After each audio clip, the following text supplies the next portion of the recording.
Hello everyone and welcome, this is Common Encounter. Today I'm going to be talking about Brawn in the Transformers Bumblebee movie. Now I've been getting a lot of comments recently saying, hey Cameron, Brawn died, you know. He got shot in the back, like he did in Transformers Generation 1. And I'm like, no. Brawn didn't die. We saw him in the background when Optimus Prime and Bumblebee were talking, you know, as they were leaving, getting into the escape pods.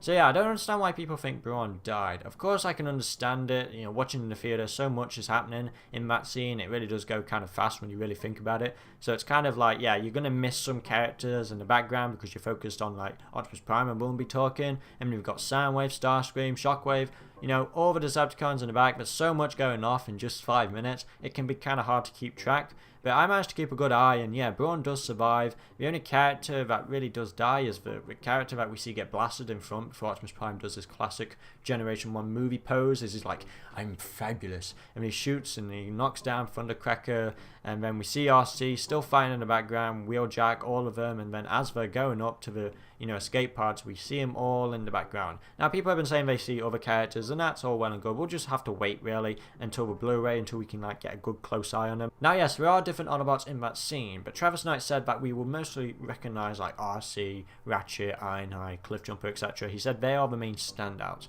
Whether or not, I feel like someone like Jazz, it would be stood out enough for us to see. Jazz is one of the most popular Transformers characters of all time. They wouldn't just sort of keep him as a little dot in the background and for some fan to say, hey, that's Jazz, with no evidence. And then for some fans to say, oh yeah, that's Blur. Or wait, is it Mirage? Oh, I don't know, we're just looking at the back of him.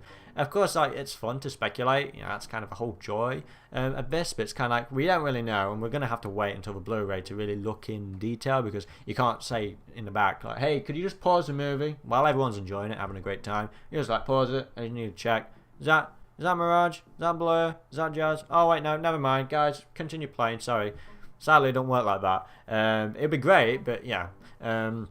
So we're really going to have to wait, but like characters like Brawn, who has a unique design model, easily noticeable in the back when they're all setting off, all leaving. You see Cliffjumper, you see RC, Ratchet, you know, Ironhide, you see them all together as we're going up into the escape pods. But yeah, I feel like it was a good thing that Brawn didn't die anyway. You know, it was a nice, good reference, obviously, getting shot in the back just like he did in the Generation 1 movie. You know, that was one of the most iconic deaths, you know, throughout that movie. That's like the first time I was like, oh my god, it's happening. They're going to kill all our characters off. Oh my god, our favourite toys. And it's just like, boom, dead.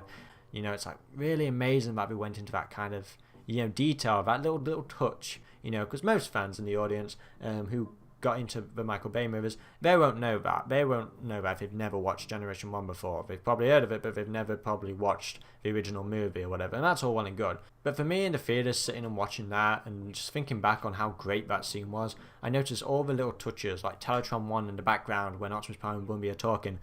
With Brawn getting into the escape pods, though, I feel like we'll definitely see him in the next chapter of the Transformers movies, if it takes place right after Bumblebee, you know, when all the Autobots land on Earth. He's definitely in one of those pods, I think. I feel like all the characters we saw leave Cybertron are in those pods, which is why I did the video recently on like who are the 7 new Autobots landing, and only 2 of them are ones we don't know. The rest we do, like Wheeljack, RC, Ratchet, Ironhide, and Brawn. You know, the other 2, we just don't know, unfortunately, but I can guarantee that Brawn is in there. So if we see him in the next movie, we'll see him in the next movie. Hopefully we do, because I really do love Brawn. He's one of my favourite characters, and I don't know why he doesn't get more love. Hashtag give more love to Brawn. That's a... No. Hashtag love more Brawn. Hashtag Hasbro give us more Brawn. I don't know, just either one of those, just start trending it.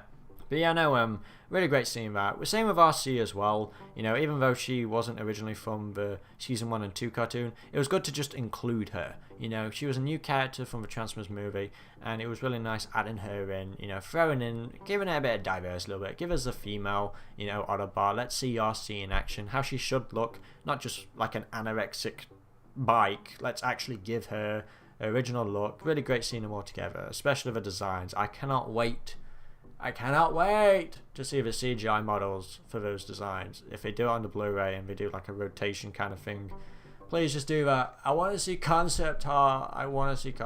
Because it's just going to look gorgeous. I loved the G1 featurette that they did. So yeah, Hasbro, give me that. Give us the CGI designs when this movie is officially out on DVD, because I can't wait. Anyway, guys, that's all I gotta say. Yeah, Brawn didn't die.